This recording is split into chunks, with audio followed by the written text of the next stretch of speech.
My name is Erik Everton. I work at Merck as the Associate Principal Scientist.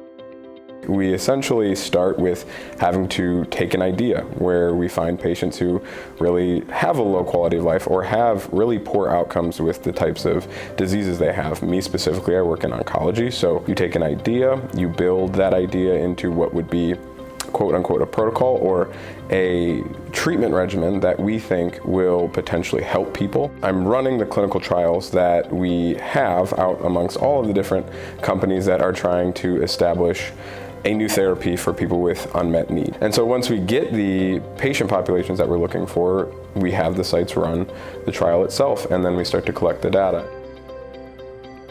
I work from home with my computer and with my email and with my database systems.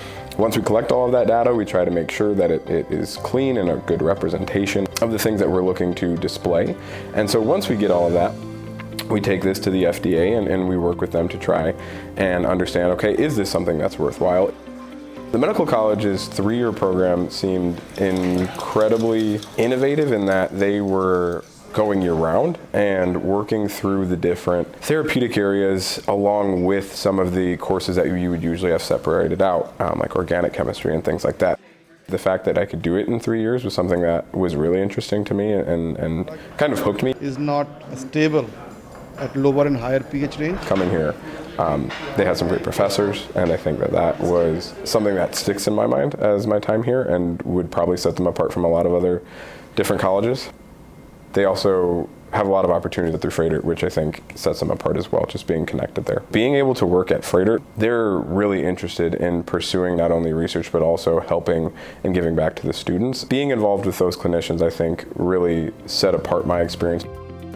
Finding out that clinical development, which I currently work in, is an avenue that pharmacists can work in was something that I just immediately knew. I was like, yes, this is really highly data-driven, and it is pushing definitive outcomes to be improved for people. So not only do I get to help patients, but I get to help patients on a huge scale. I mean, patient populations that see years added to their lives simply because of the work that I'm able to be involved in.